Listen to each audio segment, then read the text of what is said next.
Ini adalah kehamilan pada sekitar usia 10 minggu, di mana kita melihat kondisi janin tidak ada detak lagi.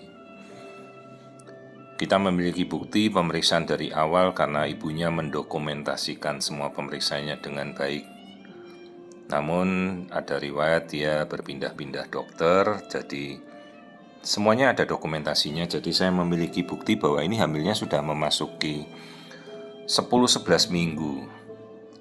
Masalahnya kita tidak melihat lagi aktivitas detak jantung pada janinnya. Ini adalah aliran darah di plasenta. Plasenta sudah terbentuk, artinya ini harusnya sudah lewat dari 11 minggu. Dan kita bisa melihat ini aliran darah, tapi kan di rahim ibunya dengan sendirinya ini adalah detak jantung ibu ya, dari nadinya ibu.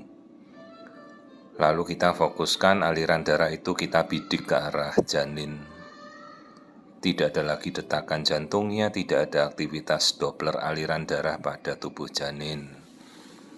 Artinya ini suatu kasus kehamilan yang sudah tidak berkembang, kematian janin, atau intrauterine fetal demise, intrauterine fetal death. Kapan tepatnya dia berhenti berkembang? Jadi istilahnya misabortion, keguguran yang tidak keluar-keluar, mungkin karena ibunya minum penguat, itu juga bisa. Jadi biasanya dalam kondisi kita lupa, kita minum penguat, maka kehamilan itu akan tertahan tanpa ada gejala, flagnya berhenti, tidak ada apapun. Nah ini kehamilannya 9 minggu 1 hari, artinya ini kan sudah sekitar 1 minggu yang lalu bayi ini tidak berkembang. Janin tidak berkembang sudah 1 minggu yang lalu. Karena kalau kita berikan penguat kan semuanya seolah-olah tidak terjadi apa-apa, tidak ada kontraksi, tidak ada perdarahan. Jadi kan ibunya juga tidak tahu kalau ternyata janinnya sudah berhenti berkembang dari 1 minggu yang lalu. Penyebab paling sering urutan pertama selalu penyebab genetika. Jadi si janin tidak memasuki masa memang yang kompatibel untuk kehidupannya sendiri.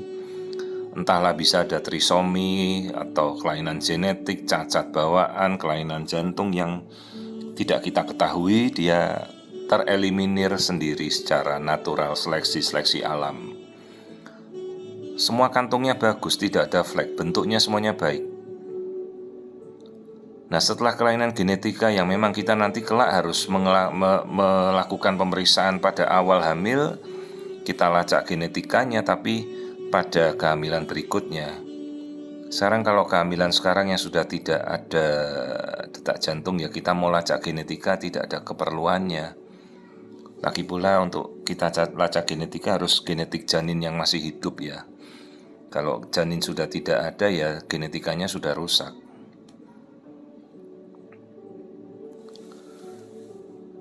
Nah penyebab kedua yang paling sering adalah autoimun, faktor-faktor di mana terjadi penolakan dari janin oleh imunitas dari ibunya yang mungkin terlalu berlebihan.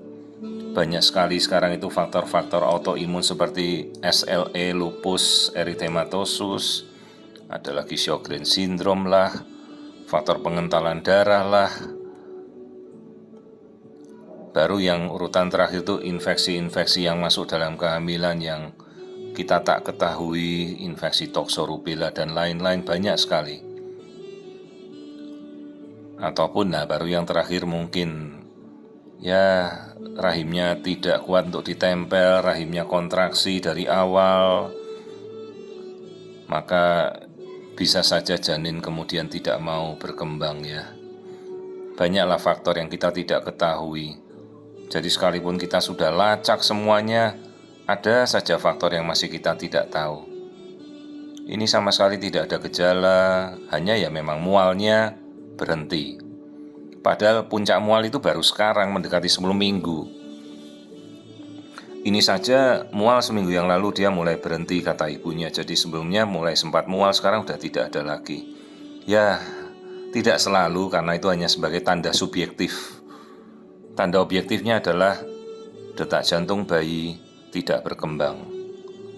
Sekarang kita mulai edukasi untuk segera kita evakuasi sebelum ini memberikan akibat yang buruk pada ibunya. Harus segera kita evakuasi, kita keluarkan dengan kuretase.